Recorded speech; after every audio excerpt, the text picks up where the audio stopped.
स्वान्नाम स्मरणान मूढ़ा सर्वशास्त्र विवर्जिता सर्व पापाब्धि मुक्तिर्य सगच्छेत परमं पदम।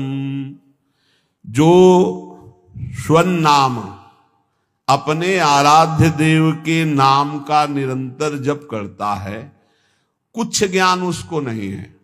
कह रहे सर्वशास्त्र विवर्जिता, किसी भी शास्त्र की कोई बात नहीं जानता है। और मूढ़ा, मूढ़ पुरुष है। और सर्व पाप करने वाला है, सब पाप किए हैं। बहुत ध्यान से सुनिए, मूढ़ पुरुष है, बिल्कुल शास्त्रों का ज्ञान नहीं और सब पाप किए हुए हैं, लेकिन सत्संग से उसने नाम महिमा सुन ली और शुरू हो गया नाम जप करना। जैसे किसी को शब्द कहे जाते हैं कि बिना गुरु के नाम जपने से वो परम पद में नहीं जाता है, तो आप खुली बात समझ लो, कोई भी नाम ऐसा नहीं जो गुरु ने ना उच्चारण किया हो। अगर राम नाम है तो लाखों संतों ने राम राम उच्चारण किया है। सुन लो कहीं से भी और मान लो कि ये गुरु के मुख से ही आ रहा है। राधा नाम लाखों बार उच्चारण किया गया, पकड़ लो ना। कान में तुम्हारे नाम गया तो गुरु के द्वारा ही तो निकला, उसे पकड़ लो। अब पकड़ो ना तो कान फुकवा के भी थोड़ी भगवान मिल जाएंगे। अगर आप पकड़ लो तो बात पकड़ने की बात है। तो बोले स्वनाम स्मरणान, अब उसने नाम पकड़ लिया कि भाई हम ज्यादा पढ़े लिखे नहीं, हमको कोई शास्त्र का ज्ञान नहीं, बहुत पापाचरण हुए, हम तो मूढ़ बुद्धि। अब रात दिन हमको तो एक ही बात समझ में आई, केवल नाम जपना है, राधा राधा राधा। तो बोले सर्व पापाब्धि मुक्तिर्य सगच्छेत परमं पदम, वह समस्त पापों से मुक्त होकर परम पद को भगवत प्राप्ति हो जाएगी उसकी। बहुत कृपा श्री जी की, बहुत कृपा अगर नाम जपने में आपकी रति हो जाए। सर्ववेद इतिहासा नाम सारार्थोथमिति स्फुटम यद्रम नाम स्मरणम क्रियते पाप तारकम। मैं तुम्हें समस्त वेदों और इतिहासों का सार सिद्धांत वर्णन करता हूं। यदि तुमने नाम जपना शुरू किया, नाम स्मरण शुरू किया, तो तुम्हारे सारे पाप नष्ट हो जाएंगे और तुम्हें भगवत प्राप्ति निश्चित हो जाएगी। ये सब शास्त्रों का सार बता रहे।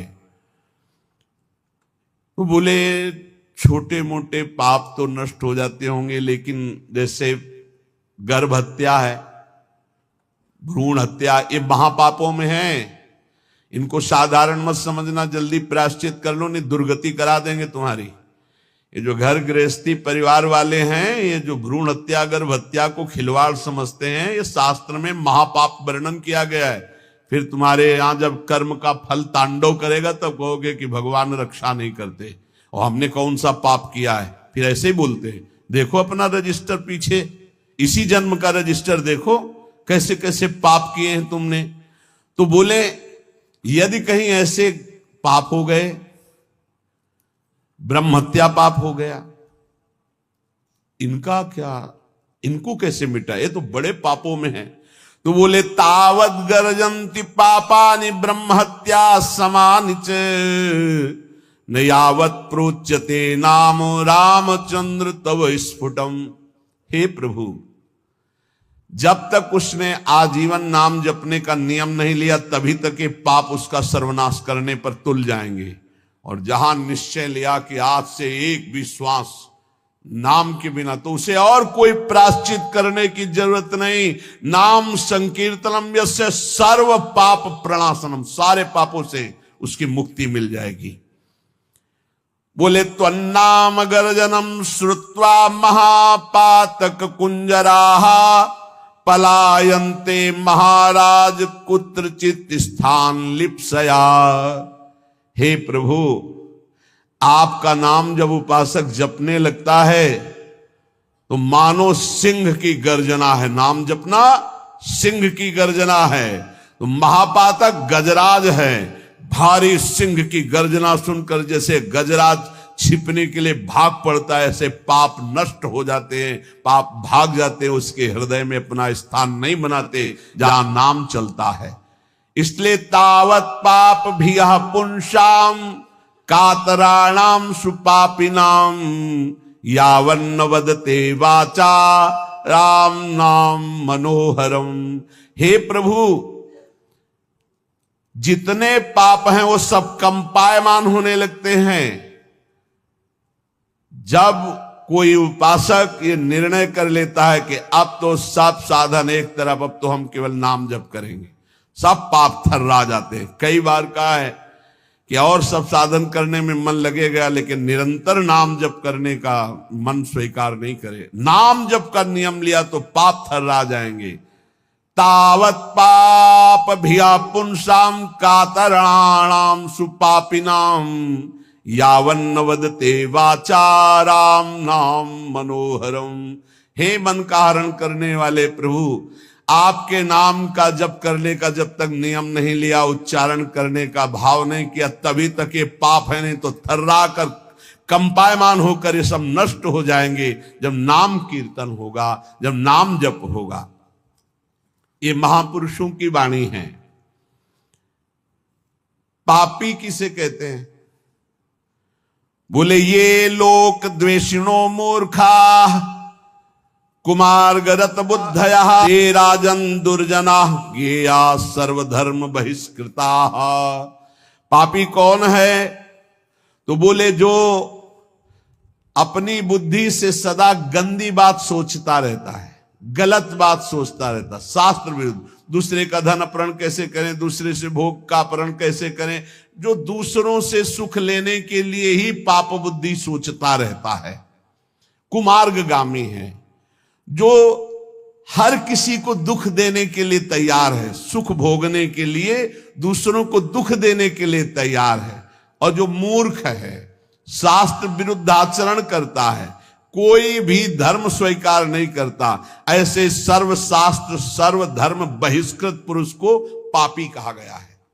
वो पापी पुरुष है जो समस्त लोगों से द्वेष करता है, समस्त लोगों के जनों का शोषण करता है, कुमार्गगामी है, बुद्धि केवल दूसरे का धन अपहरण करना, भोग अपहरण करना, गलत चिंतन करना, इसी में लगी रहती है। जो शास्त्र और धर्म से बहिष्कृत है उसे पापी कहते हैं। अब पुण्यात्मा किसे कहते हैं? कह रहे कि धर्माधर्म विवेकेन वेद मार्गानुसारिण सर्वलोक हितासक्ता पुण्यात्मा परिकीर्तिता। वही साधवा परिकीर्तिता। पुण्यात्मा कौन? जो जिसकी बुद्धि धर्म और अधर्म का निर्णय करने में बड़ी प्रवीण है। नहीं, ये अधर्म है, ये मैं भूल कर नहीं भी कर सकता, ये धर्म है, इसे मैं भूल कर भी नहीं छोड़ सकता।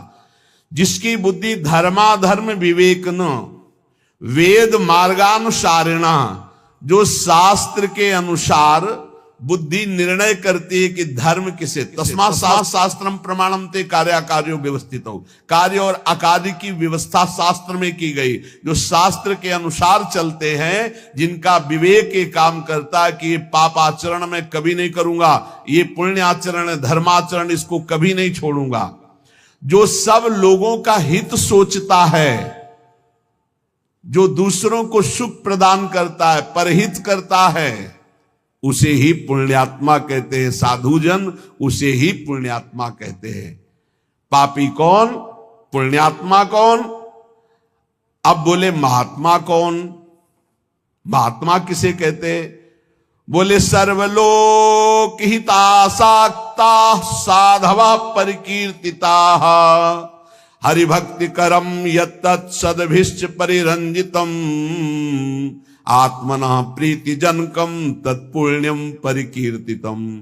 जो समस्त लोगों के लिए भजन करता है, अपने लिए नहीं, समस्त लोग, सर्वे भवन्तु सुखिना।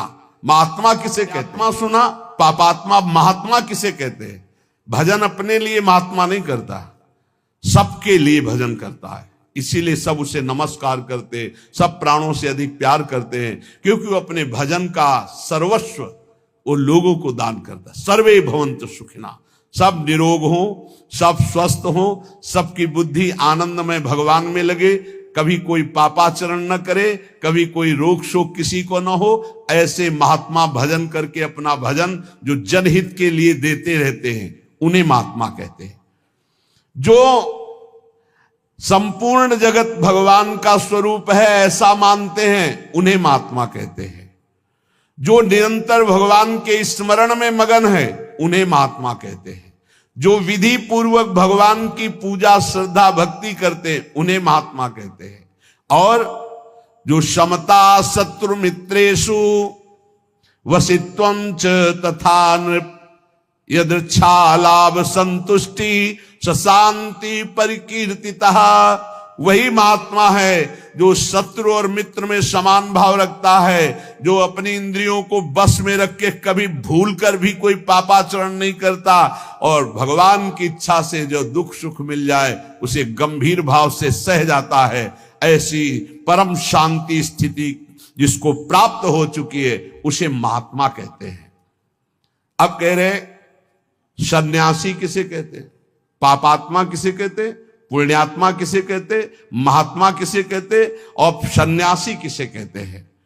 बोले तद्यथा विमुच्याग्निर्धन कलत्र परिबर्हणम संगे स्वात्मनः स्नेह पाषाणवधूय परिव्रजन्ति समलोष्टास्म कांचन स्त्रीवर्ग प्रवत्तेषु शक्त बुद्धि अमित्रोदासीन दर्शनाः स्थावर जरायुज अंडज स्वेदज उद्भिजानां भूतानां वांग मनः कर्म भीर नभीर द्रोहिणो निकेताः। सन्यास किसे कहते हैं? जो सन्यास धारण किए उससे कौन है जो सन्यास धारण किए हुए? यहां लक्षण वर्णन कर रहे हैं। जो कभी भूलकर भी स्त्री स्पर्श नहीं करता, सन्यासी। जो भूलकर भी कभी धन स्पर्श नहीं करता, अग्नि स्पर्श नहीं करता, भूलकर कभी अपने परिवार से नहीं मिलता, तथा जो घर गृहस्थी की भोग सामग्री है उससे बहुत दूर रहता है, त्याग करके समस्त विषयासक्ति के बंधनों को तोड़ करके, जिस जो अनिकेत है, जिसके वास का ही ठिकाना नहीं, अनिकेत, कोई अपना घर नहीं, ढेले पत्थर और सोने को जो समान समझता है, अर्थ धर्म और काम तीनों का त्यागी है, शत्रु मित्र उदासीन सबके प्रति समान दृष्टि रखता है, स्थावर अंडज पिंडज स्वेदज उद्भिद समस्त प्राणियों में मन वाणी और कर्म से कभी द्रोह नहीं करता, जो परम स्वतंत्र सच्चिदानंद रूप में स्थित हो चुका है। अगर किसी गांव नगर आदि में गया तो किसी देव मंदिर में टिके या नगर के बाहर किसी वृक्ष के नीचे। गांव में भिक्षा के लिए एक रात एक दिन भिक्षा ले, बाहर गांव के टिके। नगर में 5 रात 5 दिन भिक्षा ले सकता, नगर बहुत बड़ा। इसके अलावा बिना मांगे बिना प्रयास किए यदि मिल जाए तो उससे गुजारा कर ले।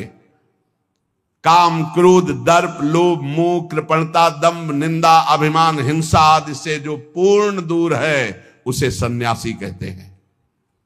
जो भूल कर भी धन का स्पर्श नहीं करता, स्त्री का स्पर्श नहीं करता, परिवार से संबंध नहीं रखता, समस्त बंधनों को तोड़ करके परम स्वतंत्र समदर्शी होकर विचरण करता। गांव में 1 रात 1 दिन भिक्षा, नगर में 5 रात 5 दिन भिक्षा। गांव में टिकना है तो गांव के बाहर वृक्ष या मंदिर में, नगर में तो नगर के बाहर। कभी किसी के घरों में टिकने के लिए शास्त्र आज्ञा नहीं देता कि उनकी सैयाओं पर, ऐसा हमने देखा है। मार्शमाउल में टिक गए या बाहर कोई ऐसा निवास स्थान है, एकांत सेवन, और रात्रि में कब निकल गए पता नहीं चला। सच्चे संतों को देखा, वो ये भी नहीं बताते थे कि सुबह चले जाएंगे, आराम से शयन के जब दोबारा देखा गया तो तखत खाली मिला, उठे ही नहीं, बड़े ही वीतराग परमहंस। संन्यास धर्म बहुत उच्च कोटि का है, समस्त आश्रमों का गुरु धर्म है। जैसे ब्रह्मचर्य, गृहस्थ, वानप्रस्थ और संन्यास, ये चतुर्थ हर आश्रम का गुरु आश्रम माना गया है संन्यास। अब इसमें जो पद्धति है उसके अनुसार चले तब वो उच्च कोटि की उस स्वरूप स्थिति को प्राप्त होता है। जो संपूर्ण षड्भावादि विकारान यो देहे पश्यति नात्मनि, शरीर के 6 विकार हैं, ये मेरा स्वरूप नहीं है। कल एक प्रश्नकर्ता एकांतिक में प्रश्न कह रहे थे कि कोई कहता है मैं ब्रह्म हूं, कोई कहता है मैं भगवान हूं, कोई कुछ कह रहा है, ये सब ठीक है क्या? मुझे तो सब ठीक नहीं लगता, क्योंकि मुझे तो कहीं अनुभव नहीं होता कि मेरे अंदर भगवान है, मेरे अंदर ब्रह्म है। अब ऐसे लोगों को क्या, मैं ना आए, हरि और मैं कभी एक साथ नहीं हो सकते, ध्यान रखना। हरि और मैं एक साथ नहीं हो सकते। जब मैं था तब हरि नहीं, अब हरि है मैं ना आई। ब्रह्म नहीं, माया नहीं, नहीं जीव नहीं काल, अपनी सुधि ना रही, एक रहे नंदलाल। भक्ति एक, ज्ञान एक, वो ब्रह्म द्वितीय नास्ति एक, आखिरी में पहुंचो एक, सवाल हल होगा एक, दूसरा नहीं। जब तक अनेक तो सवाल में हो, हल नहीं हुआ है। ऐसी बातें सुनते हैं और हेलना कर देते हैं। कभी जिंदगी में भक्ति नहीं आ पाएगी यदि निंदा करोगे किसी ब्रह्म ऋषि की, किसी महात्मा की। भगवान के सिवा कोई नहीं है, मान लो हमारी बात, तो सवाल मानी संख्या भगवान के सिवा कोई नहीं, हल हो जाएगा। वासुदेवा स्वरमिति। ये शरीर भगवान नहीं है। बोले षड्भावादि विकारान यो देहे पश्यति नात्मनि, ये आत्मा नहीं है। ये जो आप देख रहे हो ये 6 विकार वाला है। क्या? जन्म लेना, सत्ता की है, दिखाई दे रहा, बढ़ना, बदलना, क्षीण होना और नष्ट हो जाना, ये 6 हैं इसके।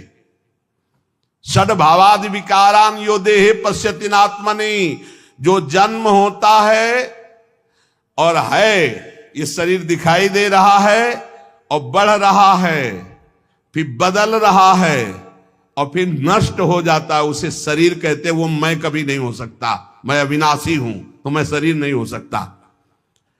6 विकार ये शरीर के हैं, मेरे नहीं हैं। लेकिन बर्थडे किसका मनाया जाता है? आत्मा का। किसका? नाशवान शरीर का। खुशी मना रहे। एक और मनाया जाता है, आए थे हमारे पास, दोनों को माला पहना दो, आज हमारा दिन है, कौन सा? अब हम अंग्रेजी नहीं बोल पाते। शादी का दिन है, शादी का सालगिरह, ऐसा। अब बताओ, अरे भाई हम कह रहे किसी बहाने उस तो मनाओ, 24 घंटा कीर्तन रखवा लो, धन्यवाद, तुम रोज मनाओ, हम रोज मनाओ कह रहे, रोज बर्थडे मनाओ, लेकिन नाम कीर्तन करो। इस शरीर को तुम इतना महत्व दिए हो और स्वरूप को बिल्कुल नहीं, जो ज्ञान बगाड़ते आगे ऐसे आते हैं, बिल्कुल ब्रह्म ही बोध हो चुका है, ऐसे बात करते हैं और स्थिति नहीं है ककारा की, सच्ची मानो।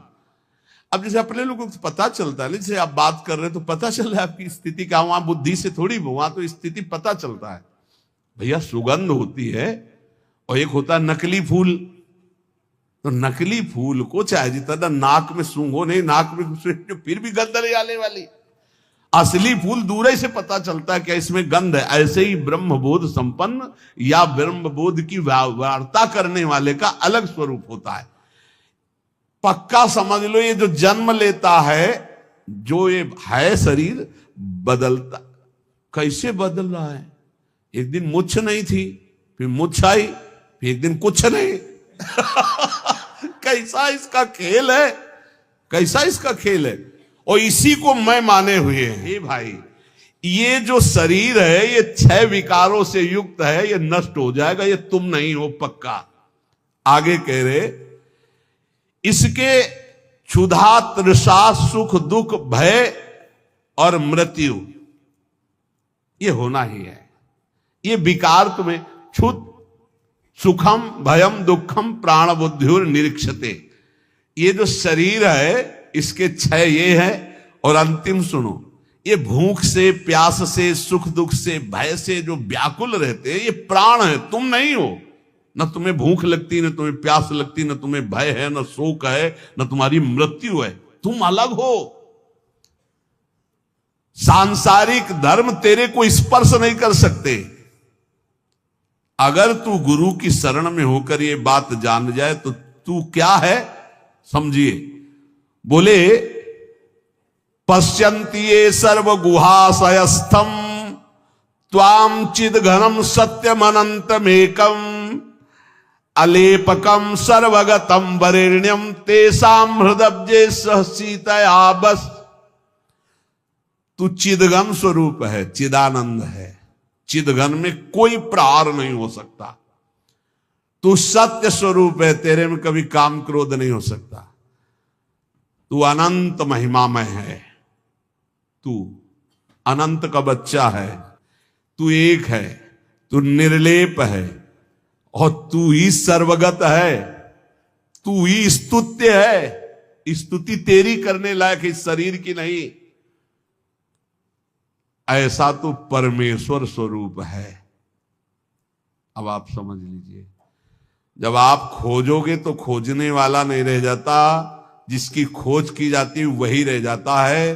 भाव इसका समझ लो। जब दर्पण था तो दो दिखाई दे रहे थे, मैं और मैं का एक प्रतिबिंब, और दर्पण जब खींच लिया तो केवल मैं बचा, प्रतिबिंब गायब हो गया। ये शुद्ध ज्ञान की बात समझ लीजिए। माया प्रतिबिंब में ये भास रहा है, स्थूल शरीर, सूक्ष्म शरीर, कारण शरीर, और इसका प्रतिबिंब मैं पुरुष, मैं स्त्री, मैं विद्वान, मैं धनवान, मैं रूपवान, मैं गुणवान, बहुत विचित्र। कोई पश्यन्ति सर्व गुहाशयस्थम। अभी आपको बताया कि बहुत गुह्य स्थान में वो बैठा है। स्थूल शरीर, सूक्ष्म शरीर, कारण शरीर, पूरा बड़ा मकान, फिर एक कमरा, कमरा के नीचे भूधरा, उसमें गुफा में वो परम तेजो में बैठा हुआ है। कौन? बोले त्वाम चिद घनम सत्यम अनंतम एकम। तू एक है, अनंत महिमाशाली चिद घन स्वरूप, तू ही वहां बैठा हुआ है। देखो अपने को। फिर ये प्रश्न खत्म हो जाएगा कि लोग ऐसा कहते हैं कि मैं ब्रह्म हूं, मैं ऐसा कहते हैं, ऐसा। तू वही बैठा, वही अलेपकम, तेरे में कोई विकार स्पर्श नहीं कर सकता। सर्वगतम वरेण्यम, वही तू ही स्तुति करने लायक है, क्योंकि तू परमात्म स्वरूप है। ये कैसे होगा? बोले निरंतराभ्यास दृढ़ी मनाम त्वत्पाद सेवा परिनिष्ठितानाम त्वन्नाम कीर्त्या हत कल्मषाणाम। जो लोग निरंतर ये अभ्यास करते हैं, नाम जप कर रहे हैं, शरीर के सुख दुख को अपना नहीं मानते, सह रहे हैं। बहुत सच्ची बात समझ लो। नाच पड़ोगे इतना आनंद आ जाएगा। भगवदानंद अभी पाया ही नहीं, इसीलिए विषयानंद में मन जा रहा है। जिस दिन तुम्हें वास्तविक अनुभव होगा कि अरे मृत्यु शरीर की होती, तेरी नहीं। विकार अंतःकरण में आते, तेरे में नहीं। भूख प्यास प्राणों का धर्म है, तेरा नहीं। उसी समय तू परमानंद था, परमानंद है, परमानंद रहेगा। एक अपार मस्ती आ जाएगी, एक अपार मस्ती आ जाएगी। जैसे एक एक रुपया मांगता फुटपाथ में आदमी घूम रहा हो, अचानक उसका मित्र आके बता दे तू तो युवराज है चक्रवर्ती सम्राट का। नहीं, मैं युवराज कैसे हो सकता? चल अभी परिचय दिलाता हूं। और डीएनए चेक करवाया राजा का और उसका, युवराज का, मिल गया डीएनए। और तत्काल उसको युवराज पद जो था वही मिला। अब बोलिए उस फुटपाथ के भीख मांगने वाले राजकुमार की पदवी जब प्राप्त हुई तो उसको कैसा आनंद होगा। हमारा और हरि का डीएनए एक है, नहीं है? देखो ना, ममैवांशो, भगवान कह रहे ना, ईश्वरंस जीव अविनाशी और चेतन अमल सहज सुख राशि। जो आनंद सिंधु सुख राशि, सुख राशि, सुख राशि डीएनए मिल गया। अविनाशी, अविनाशी डीएनए मिल गया हमारा भगवान का। अब हम भगवदानंद का साम्राज्य प्राप्त कर लिए। समझ लो, सच्ची बात समझ लो। बहुत गूढ़ विषय है। सोई जानई जेहि देहु जनाई। वो आगे वाली बात तो जानत तुम्हें हुए जाई। कुछ नहीं, नाटक मंच पे नाटक मिला था और नाटक की जगह हम सत्य मान गए, बस ये बात हो गई। नाटक मंच के पहले कौन था? बोले मैं। तो जब नाटक मंच पे पहले जो मैं था उसको तुमने याद क्यों नहीं किया? नाटक मंच में जो जोड़ा गया उस मैं के साथ क्यों जोड़ लिया? बोले क्या जोड़ लिया? बोले मैं स्त्री, नाटक मंच में स्त्री भेजा गया तो मैं में केवल रहता स्त्री भाव के ले आया। मैं के साथ जो जोड़ा गया वो सब बंधन, मैं विद्वान, मैं धनवान, मैं कुलवान, मैं स्त्री, मैं पुरुष, मैं अमुक, मैं शुद्ध ब्रह्म, और मैं के साथ जोड़ा गया वह शुद्ध माया। बस यही हटाने के लिए साधना मिली है। चाहे सेवक सेव्य भाव से हटाओ, चाहे नाम कीर्तन से हटाओ, चाहे भजन से हटाओ, चाहे ज्ञान से हटाओ, बात एक ही है। माया हटी तो एक ही बचा जो शुद्ध बुद्ध भगवान का स्वरूप है। हे प्रभु, जो निरंतर अभ्यास करता है चित्त का आप में लगाने का, जो सर्वदा चरण सेवा में लगा रहता है और जो आपका नाम जप करता है, तो आपका निवास गृह का परिचय मिल जाता है। कहां आप निवास कर रहे हैं? बोले पश्यंत ये सर्व गुहाशयस्थम, भूधरा के अंदर ये मकान के अंदर कमरा सूक्ष्म शरीर और कमरे के अंदर भूधरा कारण शरीर, और उसके अंदर बैठा हुआ है वो परमात्मा तत्व। वहीं से पूरा का पूरा संचालन हो रहा है। स्थूल सूक्ष्म कारण सब कर परम प्रकाशक जोई। कुछ अंतर नहीं, कुछ अंतर नहीं। समुद्र और समुद्र की तरंग में कोई अंतर नहीं। वायु विकार हटा तो समुद्र ही समुद्र। जब पहले केवल प्रभु थे, बाद में भी केवल प्रभु रहेंगे, तो बीच में केवल प्रभु ही है, कोई है नहीं। तू अपने शरीर को मैं मानकर प्रभु से अलग समझ रहा नहीं, इसको हटा और देख, तू भी उसी एक समुद्र की लहर है और कुछ नहीं है। जिसके प्रभाव से मैंने आपको जाना, मैं उन गुरुदेव के चरणों की अपार महिमा को नमस्कार करता हूं। बस गुरु चरण कृपा से ही जाना जा सकता है। इसलिए खूब नाम जप करो, कोई अधर्माचरण न बनने पावे। इस जीवन में मुझे भगवत साक्षात्कार हो जाए, प्रियालाल के लिए रोना आ जाए, प्रियालाल मेरे नेत्रों के सामने आ जाए, यही परम लाभ है। शिष्य चर्चा आगे